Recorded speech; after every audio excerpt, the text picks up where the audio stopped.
Hola, es un placer tenerte aquí. Antes de comenzar, suscríbete al canal y dale like al vídeo.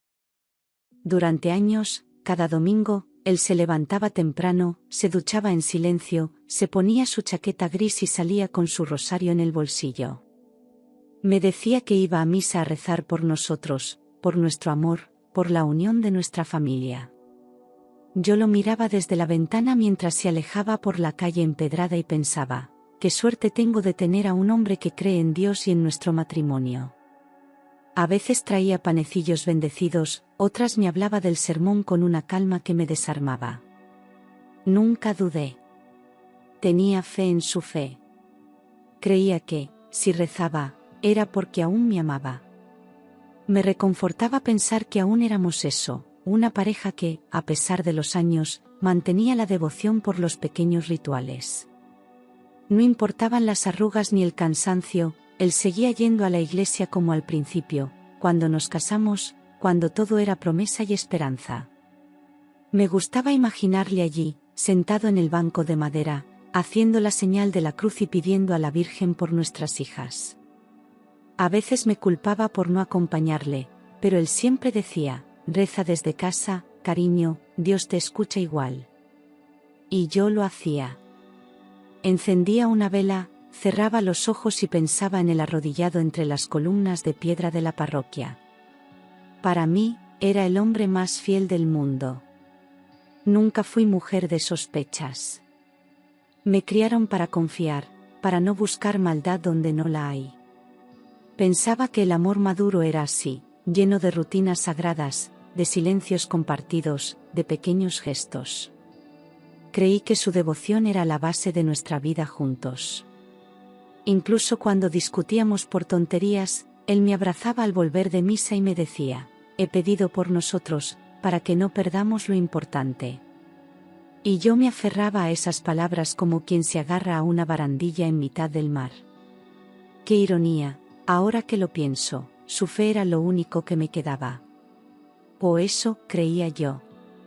Cada domingo se repetía el mismo ritual, él salía con su chaqueta de siempre, con el mismo perfume suave que decía usar solo para la iglesia, y me daba un beso en la frente antes de marcharse. Me decía que no tardaría, que después de misa tal vez se tomaría un café rápido con algún amigo del coro. Yo me quedaba en casa, preparando el almuerzo, revisando fotos antiguas, a veces llamando a nuestras hijas. Nunca pensé que detrás de ese gesto cotidiano pudiera esconderse otra realidad. Me parecía tierno, incluso admirable, que él mantuviera su fe con tanto compromiso. Yo le creía. No tenía motivos para dudar. O eso pensaba entonces, cuando aún me negaba a ver lo evidente. Las horas pasaban sin prisa y cuando regresaba, entraba por la puerta con una tranquilidad que me desarmaba. Me hablaba del sermón del padre Julián, de alguna reflexión sobre el perdón o la humildad, y yo asentía mientras le servía la sopa. A veces me contaba que se había encontrado con fulanito o menganita del barrio, como si su mañana hubiera sido tan rutinaria como la mía. Yo le preguntaba cosas sin importancia, solo para alargar ese momento de conexión. Me gustaba pensar que seguíamos siendo un matrimonio de costumbres, de domingos santos. Pero ahora que lo pienso, era una rutina perfectamente ensayada, como una obra de teatro que yo aplaudía sin saber que el guión no era para mí. Con el tiempo, hubo detalles que empezaron a incomodarme, aunque en ese momento no supe ponerles nombre. Volvía más tarde de lo habitual, y cuando le preguntaba, respondía con calma, como si no notara la diferencia. En ocasiones llegaba con el pelo ligeramente húmedo, algo que no era común después de misa. Decía que había llovido o que se había lavado la cara en la sacristía. También llevaba, de vez en cuando, un olor distinto, no a incienso, como afirmaba, sino a un perfume floral que yo no usaba. Yo lo miraba, dudando, pero su sonrisa serena me desarmaba. Cariño, en misa también se abraza uno con la paz del Señor, decía entre risas. Y yo volvía a creer. Una vez encontré un ticket en el bolsillo de su chaqueta, de una panadería que no estaba cerca de la iglesia. Lo guardé sin decir nada, como si tener pruebas me hiciera más daño que vivir en la ignorancia. Había una parte de mí que empezaba a sospechar, pero prefería callar. Me repetía que eran tonterías, que el amor verdadero no necesita vigilancia. Mis amigas siempre me dijeron que él era un hombre ejemplar, y yo necesitaba seguir creyendo eso. Era más fácil sostener una mentira hermosa que aceptar una verdad miserable. Me aferraba a los recuerdos, a la fe que él me vendía cada domingo. Pero dentro de mí, algo comenzaba a resquebrajarse. Una mañana de domingo, mientras preparaba café, decidí llamarle. Nuestra nieta se había levantado con fiebre y quería contárselo, que regresara pronto para acompañarme al hospital. Marqué su número sin pensarlo, segura de que respondería. Pero el teléfono sonaba y nadie contestaba. Insistí 2 veces más. Al final colgué, con un nudo en la garganta. Intenté convencerme de que tenía el móvil en silencio por respeto al padre o que simplemente no lo había oído. Pero esa inquietud que me venía persiguiendo desde hacía semanas volvió a hacerse fuerte. Cuando regresó a casa, le pregunté con naturalidad si no había visto mi llamada. Él me sonrió, besó mi frente y dijo que no podía contestar en misa, que lo tenía en silencio como siempre. Habló del sermón, de la importancia de la paciencia, como si la conversación anterior no hubiese existido. Yo asentí con una sonrisa mecánica, pero por dentro ya no podía ignorar ese peso en el pecho. Me dolía desconfiar, pero me dolía más la sensación de que me estaba mintiendo. Esa noche apenas dormí. En mi cabeza, su voz repetía palabras piadosas, pero yo ya no podía escucharlas sin sospechar. Algo, definitivamente, no iba bien. Era un domingo cualquiera, uno de esos en los que intento distraerme llamando a mis hijas. La pequeña me envió una foto del almuerzo improvisado que estaban haciendo en casa de Laura. En la imagen salían todos riendo, Laura con su marido, los niños, incluso el perro. Pero en una esquina, casi fuera de foco, vi una chaqueta colgada en una silla. Una chaqueta gris, idéntica a la de mi marido. Mi corazón se detuvo un segundo. Le pregunté a Laura si él había pasado por allí. Me dijo que no, que debía de ser la de su marido, que se parecían mucho. Yo sabía que no. Esa chaqueta tenía una costura en el bolsillo izquierdo, una pequeña reparación que le hice yo misma hacía años. Era suya. No podía confundirla. ¿Y si estaba allí, por qué Laura mentía? Empecé a repasar mentalmente cada visita, cada domingo, cada excusa. Todo encajaba demasiado bien. Me senté en la cama con el móvil en la mano, mirando esa imagen una y otra vez. Mi hija me estaba ocultando algo. Y eso dolía incluso más que la sospecha sobre él. Esa noche apenas pegué ojo. Me levanté varias veces, abrí el armario, olí su chaqueta, revisé sus bolsillos como si pudiera encontrar respuestas físicas a un dolor invisible. Cada pequeño gesto suyo, cada palabra que recordaba, empezaba a tener otro significado. Empecé a pensar que no eran simples casualidades, sino pistas. Al día siguiente, fingí normalidad mientras desayunábamos juntos. Él hablaba de la homilía del domingo anterior, y yo le sonreía, intentando no mostrar la tormenta que llevaba dentro. Por primera vez, me sentí sola en nuestra propia casa. Como si viviera con un extraño al que ya no podía mirar igual. Cuando llegó el siguiente domingo, me armé de valor. Esperé a que saliera como de costumbre y, sin pensarlo mucho, me puse un abrigo, tomé el bolso y salí detrás de él. Caminé unos metros detrás, con el corazón en la garganta. Me sentía ridícula, como una espía sin experiencia, pero necesitaba saber. No podía seguir viviendo entre suposiciones. Si todo era una fantasía mía, al menos quería descubrirlo y poder pedirle perdón por dudar.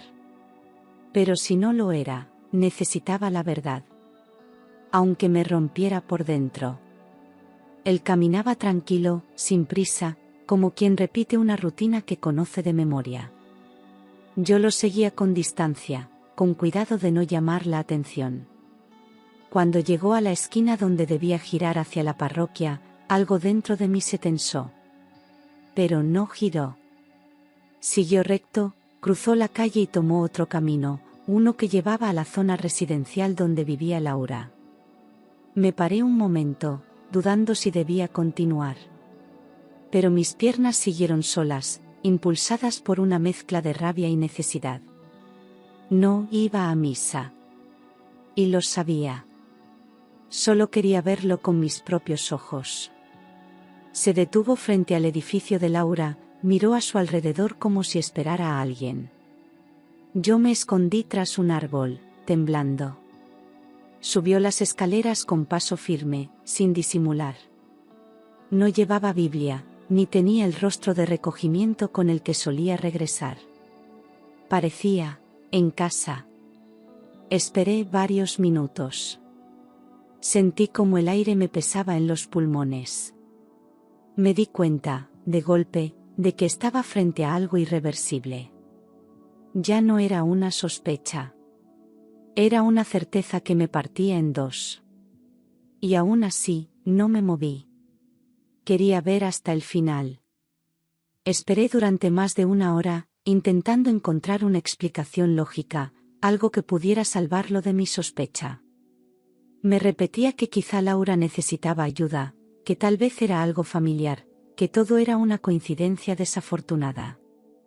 Pero entonces, un coche aparcó frente al edificio. Del bajó una mujer rubia, con una bolsa de pan y una sonrisa cómoda, como quien va a su casa. Caminó hacia el portal, pulsó el timbre y esperó. No tardó ni un minuto en abrirle. Era él.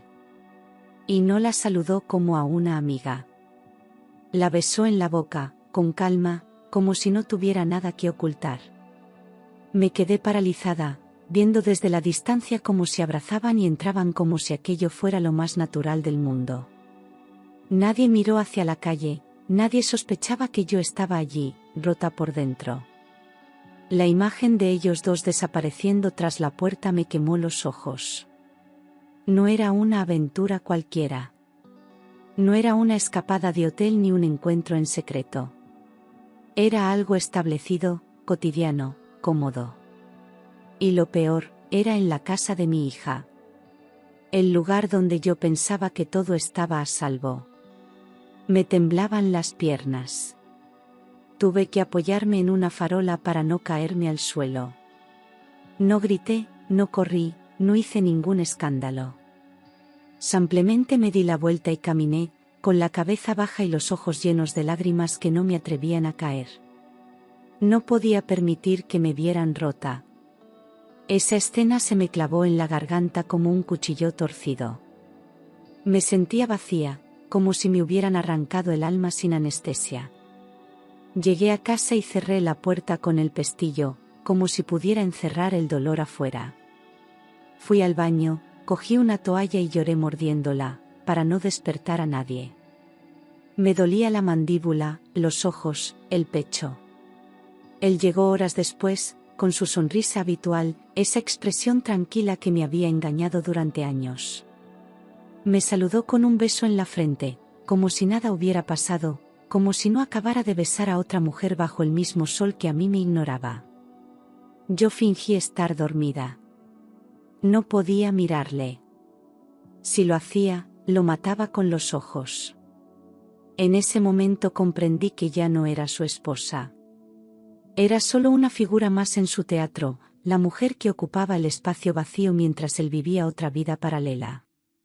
Sentí que algo dentro de mí se rompía definitivamente.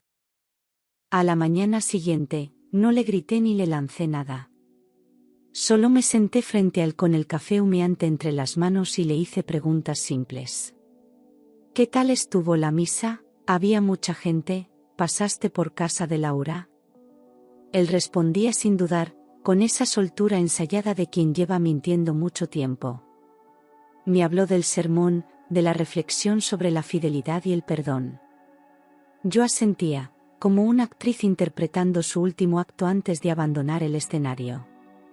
Lo observaba con detalle, cada movimiento, cada mentira envuelta en voz suave.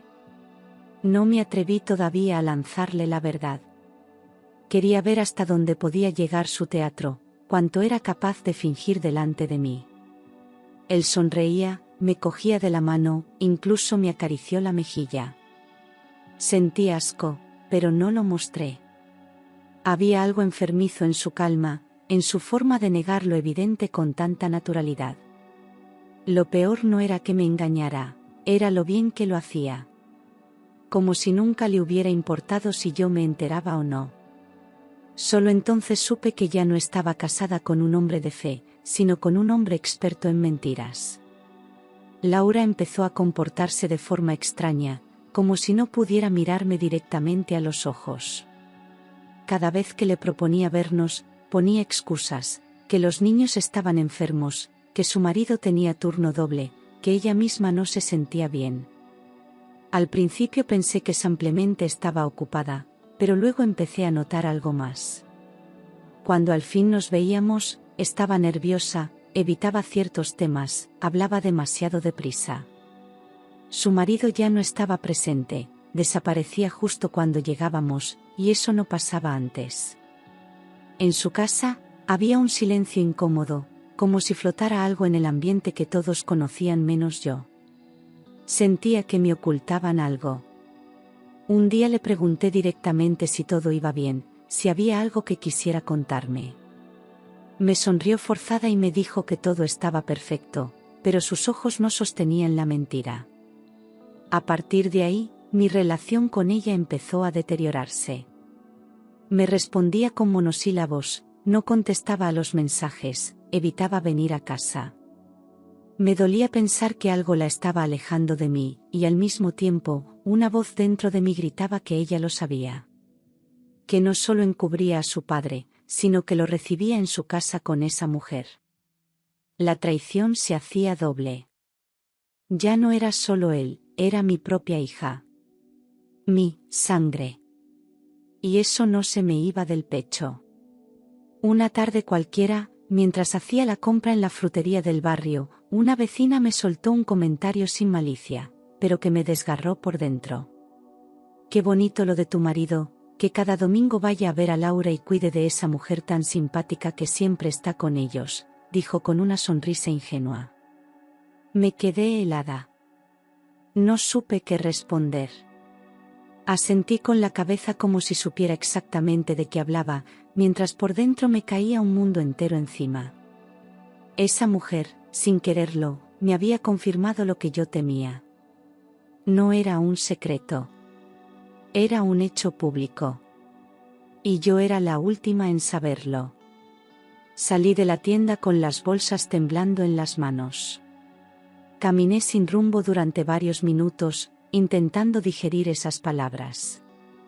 La gente lo sabía. Lo veían. Nadie me decía nada, como si fuera yo la tonta que debía mantenerse ciega para no incomodar a nadie. El barrio entero era cómplice. Me imaginaba a Laura tomando café con su padre y esa mujer, sonriendo mientras los vecinos paseaban. Como una familia feliz, mientras yo cocinaba sola, rezando por un matrimonio que ya no existía. Me ardía el pecho. No por el engaño, sino por la humillación. Me habían dejado fuera de mi propia vida. Esa misma noche, tomé una decisión. No podía seguir fingiendo que no pasaba nada. Le dije que me habían invitado a leer un pasaje en misa, que el padre Julián me había llamado personalmente y que, por supuesto, iría con él ese domingo. Su expresión cambió de inmediato. Se puso pálido, tartamudeó algo sobre que debía preguntarlo primero, que quizá no era buena idea, que no me estresara. Pero insistí. Le sonreí con dulzura y dije que me hacía ilusión. No tenía salida. Sabía que no podía inventar otra excusa sin delatarse. La noche fue tensa, cargada de silencios. Dormimos espalda contra espalda. Esa mañana, Se levantó mucho más temprano que de costumbre. No me despertó. Simplemente se marchó. Cuando abrí los ojos y vi que no estaba, entendí que me había evitado. No me lo pensé 2 veces, llamé a un taxi y pedí que me llevara directamente al edificio de Laura. El corazón me latía con fuerza, la garganta seca. No sabía lo que iba a encontrar, pero estaba preparada. Por primera vez, no tenía miedo. Solo quería ponerle rostro definitivo a la mentira. Lo que vi al llegar, me confirmó todo lo que había negado durante años. Cuando llegué al portal del edificio de Laura, vi que la puerta no estaba bien cerrada. Subí despacio, con el alma encogida, y al llegar al piso noté que la puerta del interior también estaba entreabierta. No toqué. No llamé. Me acerqué con cuidado y, desde la rendija, vi a mi marido en la cocina, removiendo un café con total familiaridad. Estaba descalzo. Llevaba una camiseta que no era suya, una de esas modernas que nunca se pondría conmigo. Detrás de él, apareció ella, en bata, con el pelo recogido y una sonrisa satisfecha. Parecía su casa. Su vida. Laura estaba sentada en el sofá, mirando el móvil como si todo fuera normal. No dijo nada. No hizo ningún gesto. Ni sorpresa ni culpa. Como si verme allí fuera simplemente una molestia, no una tragedia. Me quedé inmóvil, temblando, observando cómo los 3 convivían en esa escena surrealista. Ella, la otra mujer, incluso se rió por algo que él dijo. Yo, desde la puerta, no existía. Era una sombra. Una intrusa en mi propia historia. Me giré, cerré la puerta con cuidado y bajé las escaleras sin mirar atrás. Sabía que ya nada volvería a ser igual. Mientras caminaba por la calle, con los ojos nublados y el corazón ardiendo, me repetía a mí misma que tenía que ser fuerte. Pero cuando llegué a casa, me desplomé. Lloré sin control, con una rabia que me quemaba por dentro. No por él. Por Laura. Por esa traición silenciosa que dolía más que cualquier infidelidad. Mi propia hija lo sabía. Lo permitió. Lo escondió. Lo protegió. Cuando pensaba en todas las veces que la abracé, que la defendí, que fui su refugio, sentía que me partía en el pecho con cada recuerdo. Eso era lo que más dolía. Pasaron horas. No supe cómo. Y cuando por fin pude respirar, me lavé la cara y me prometí que no volvería a llorar por quienes no lo merecían. Esa noche, él volvió a casa como si nada. Pero yo ya no era la misma. No le grité. No le pedí explicaciones. Solo le miré. Y él, como si lo supiera, bajó los ojos. El silencio entre nosotros fue más estruendoso que cualquier reproche. Dormimos en la misma cama, separados por un abismo. Ya no me dolía su traición. Me dolía haber confiado tanto, durante tanto tiempo, en lo que nunca existió. Al día siguiente, cuando él se fue a trabajar, abrí el armario y empecé a meter sus cosas en una maleta. Cada camisa, cada cinturón, cada par de calcetines me recordaba una mentira distinta. No lloré. No vacilé. Simplemente lo hice, con la calma de quien ha tomado una decisión irreversible. Dejé la maleta junto a la puerta, me senté en el sofá y esperé. Cuando regresó, lo encontré con la llave en la mano y una expresión de desconcierto. No le dije nada. Solo señalé la puerta con la cabeza. No pidió explicaciones. No suplicó. Salió. Cerré la puerta tras él sin dramatismos. Me quedé sola, por primera vez en años, y respiré. Respiré como si volviera a nacer. Puse una lavadora. Preparé una sopa. Me senté a leer. La casa estaba en silencio, pero no era un silencio triste. Era un silencio limpio. Me dolía todo, sí. Pero también sentía una extraña paz. Había recuperado mi espacio. Y aunque la traición aún me pesaba en el pecho, había algo dentro de mí que se empezaba a reconstruir. Algo que él nunca más iba a tocar. Días después, Laura vino a casa sin avisar. Llamó al timbre con una maceta en las manos, como si un poco de verde pudiera reparar todo lo roto. No tenía maquillaje, los ojos hinchados. Apenas me miraba a la cara. Me dijo que no había elegido esa situación, que simplemente pasó. Que su padre se sentía solo, que ella solo quería acompañarlo. Que todo se salió de control. Yo no hablaba. Solo la escuchaba.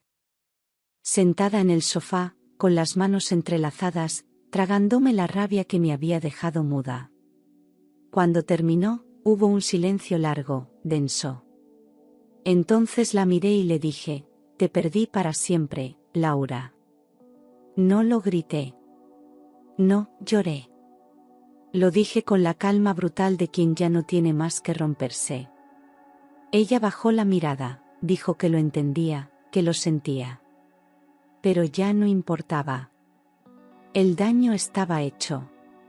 No era solo la traición. Era la complicidad.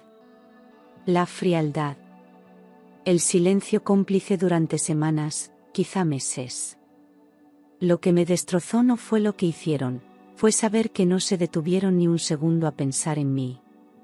Las primeras noches sola fueron insoportables. El silencio de la casa me pesaba como una losa. Cada rincón me hablaba de él, de nosotros, de lo que ya no era. Preparar la cena solo para mí me parecía ridículo. Encendía la tele para no escuchar mis propios pensamientos, pero ni eso ayudaba. A veces me sorprendía hablándole al aire, como si aún estuviera allí, fingiendo una normalidad que ya no existía. Llamé a una de mis hijas, la del medio, y me respondió con frialdad: tú nunca lo cuidaste como ella. Me quedé paralizada. ¿Cómo podía decir algo así? La otra hija, la mayor, simplemente desapareció. No contestaba llamadas ni mensajes. Mis nietos preguntaban por el abuelo y yo no sabía qué inventar. No quería convertir mi dolor en veneno, pero me costaba cada vez más fingir que estaba bien. La soledad no era solo física. Era emocional. Me sentía traicionada por todos, incluso por mí misma, por haberme negado a ver lo que tenía delante durante tanto tiempo. Por las noches, lloraba en silencio. No porque quisiera volver con él, sino porque no sabía cómo reconstruirme sin todos ellos. Una mañana, sin decirle nada a nadie, fui al centro de salud mental del barrio. Me sentía perdida, fragmentada, como si no pudiera sostenerme más. Pedí cita con la psicóloga y, cuando me senté frente a ella, bastó con que me preguntara: ¿cómo estás?, para que me echara a llorar. No podía parar. Sentía que todo salía de golpe: la traición, la humillación, el abandono, la culpa. Ella no me interrumpió. Solo escuchó. Cuando por fin logré calmarme, me dijo algo que nunca olvidaré: tú no estás loca. Solo estás herida. Volví cada semana. Hablamos durante horas. Me animó a escribir. A poner en palabras lo que sentía, aunque fuera feo, aunque me diera miedo. Empecé un cuaderno y lo llené de rabia, de recuerdos, de preguntas sin respuesta. Descubrí que no tenía que perdonarlos a todos para poder seguir. Que el perdón no es para ellos, sino para mí. Y que no tenía que cargar con culpas que no me pertenecían. Poco a poco, empecé a respirar de nuevo. No estaba bien aún. Pero ya no me sentía invisible. Al menos, alguien me veía. Yo empezaba a verme también. Decidí escribirle una carta a Laura. No para perdonarla.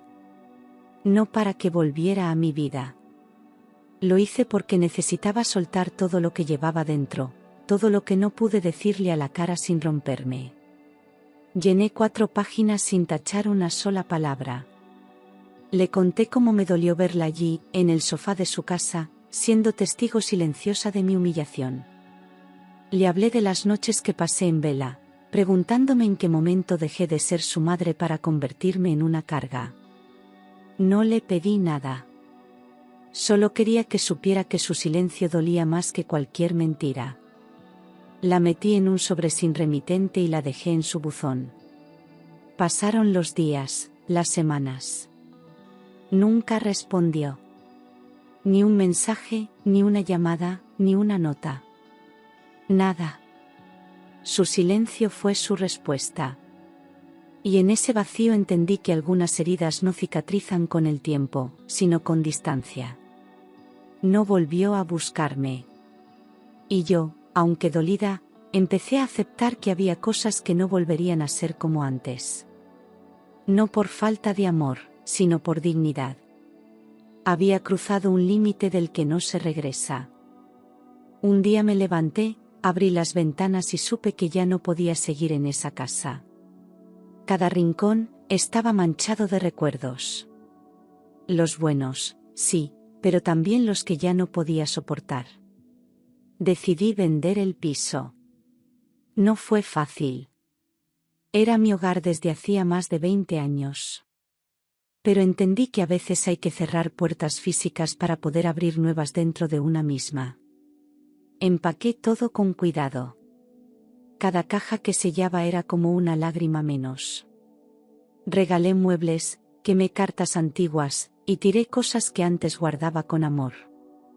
Me mudé a una aldea cercana, donde nadie conocía mi historia ni mi rostro. Al llegar, respiré hondo.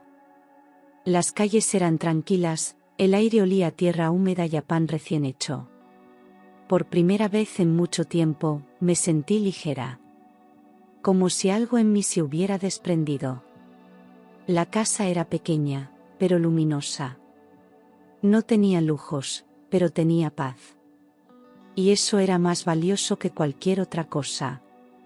Allí empecé, sin saberlo, una nueva vida.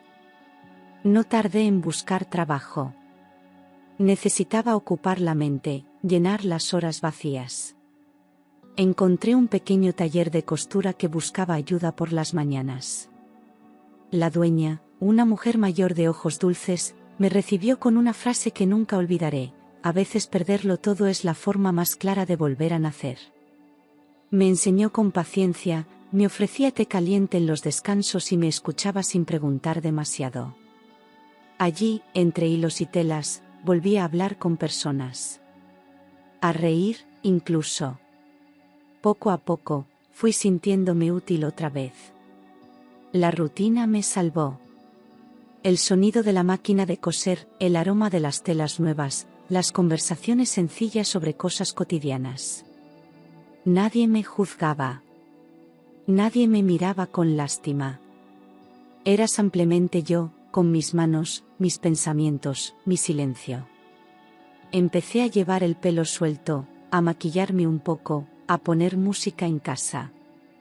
No porque quisiera demostrar nada, sino porque sentía que, por fin, estaba recuperando partes de mí que él había apagado durante años. Estaba sola, sí. Pero por primera vez, no me sentía vacía. El primer domingo sin él fue el más difícil. Me levanté temprano por costumbre, esperando escuchar la puerta, el sonido de las llaves, su voz diciendo que iba a misa. Pero no vino. No estaba. Y ya no mentía. Preparé un café, me senté junto a la ventana y vi pasar el tiempo como si fuera algo ajeno. Me sentí hueca, pero también libre. Por primera vez, no tenía que fingir una espera. Respiré hondo y recé. Pero no por nosotros. Recé por mí. No encendí ninguna vela. No pedí por la reconciliación ni por la familia. Solo murmuré en silencio para recuperar mi dignidad. Aquel domingo no hubo sermón inventado ni chaqueta traidora colgada en una silla. Fue solo mío. Y en esa soledad se escondía una forma de paz. Me prometí que cada domingo siguiente sería para sanar, no para recordar. Porque la rutina de antes me asfixiaba. Y este nuevo hábito, aunque doloroso, era auténtico. Y yo ya no quería vivir más de mentiras. Un año después, salí del taller y decidí caminar por el centro del pueblo. El sol brillaba con tibieza, y por primera vez me sentía parte del mundo que me rodeaba. Y entonces lo vi. A lo lejos, caminando por la acera contraria, venía él. Del brazo de esa mujer. Más delgada, más joven, con ese aire altivo de quien cree haber ganado. Él me vio primero. Bajó la mirada. Ella fingió no reconocerme, como si borrar mi rostro fuera tan fácil como pasar página. Nos cruzamos a medio metro de distancia. No dije nada. No hice escándalo. Solo me detuve por un segundo, respiré hondo y seguí caminando. Ya no dolía como antes. Era una herida cerrada. Una cicatriz que me pertenecía, pero que ya no sangraba. Me di cuenta en ese instante de que no había perdido nada. Él sí. Él lo había perdido todo. Y aunque no lo supiera, yo había ganado algo mucho más valioso, mi libertad. Una tarde, al revisar el correo electrónico del taller, encontré un mensaje que no esperaba. Venía de una mujer desconocida, firmaba solo con su primer nombre. Me dijo que había leído mi historia en un foro donde, semanas antes, yo había compartido mi testimonio de forma anónima. Me agradecía por no callar, por poner en palabras lo que muchas sentían pero no sabían expresar. Contó que ella también fue traicionada, silenciada, empujada al olvido. Y que mi relato la había hecho llorar. Pero también levantarse. No supe qué responder al principio. Me temblaban las manos. No porque aún doliera, sino porque por primera vez sentía que todo lo vivido tenía un sentido más allá del dolor. Le escribí de vuelta. Le dije que no estaba sola. Que ninguna lo está. Que el silencio duele más que la verdad. Esa noche dormí tranquila. Porque comprendí que al contar mi historia no solo me liberaba a mí, también abría camino a otras. Y eso, en un mundo tan roto, ya era una forma de amor. Una tarde cualquiera, cuando creía que ya nada me podía sorprender, Laura apareció en la puerta de mi nueva casa. Estaba demacrada, ojerosa, con la ropa arrugada y los ojos rojos de tanto llorar. No traía planta, ni regalos, ni excusas. Solo lágrimas. Me dijo que él la había dejado por otra mujer, más joven aún, que ahora vivía con ella y ni siquiera la miraba. Que se sentía traicionada, usada, olvidada. Que había cometido un error. Y que no sabía a dónde más ir. Yo la escuché. Cada palabra. Cada sollozo. Pero no la abracé. No podía. No me salía. Le dije que lo sentía, que ojalá encuentre paz, que ojalá se perdone. Pero también le dije que hay cosas que no se reconstruyen. Que el amor entre madre e hija es fuerte, sí, pero que también puede romperse si no se cuida. Laura se fue sin una promesa de reconciliación. Solo con mi mirada firme. Y yo me quedé allí, de pie, sabiendo que esta vez, la herida no era mía. Era de ella. Durante meses escribí en aquel cuaderno azul. Empecé con rabia, seguí con tristeza y terminé con aceptación. Cada página era una parte de mí que necesitaba ser dicha, aunque no se oyera en voz alta. Pero una mañana, al terminar de coser un vestido en el taller, supe que era el momento. Volví a casa, lo saqué del cajón, lo acaricié como a una vieja amiga, y lo cerré. No con furia, sino con paz. Ya no necesitaba escribir más sobre él. Ni sobre ella. Ni sobre lo que me hicieron. Guardé el cuaderno en una caja y lo subí al altillo. Allí quedará, como testigo mudo de un pasado que ya no me define. No lo tiré, porque forma parte de mi historia. Pero no volveré a abrirlo. Porque ya no tengo preguntas sin respuesta. Porque ya no quiero volver a ese lugar dentro de mí. Hoy mis pensamientos caminan hacia adelante. No me interesa el ¿por qué? Solo me importa el ¿para qué? Y ahora sé que todo fue para llegar a donde estoy. Hoy soy yo quien reza. Pero no por él. Ni por ella. Rezo por mí. Por las que aún no se atreven a mirar la verdad de frente. Por las mujeres que siguen encendiendo velas por matrimonios que ya no existen. Rezo para que se miren al espejo y se reconozcan. Para que recuerden quiénes son. Y para que entiendan que el amor, el de verdad, no debería doler nunca. Cada vez que rezo, sonrío. Porque ya no vivo esperando que alguien vuelva. Ya no me conformo con migajas disfrazadas de fe. Vivo tranquila. Sola, sí. Pero en paz. Con mi casa en orden, mi conciencia limpia y mi alma en calma. Y si un día el pasado vuelve a llamar a mi puerta, no le abriré. Porque ahora, por fin, soy yo quien decide.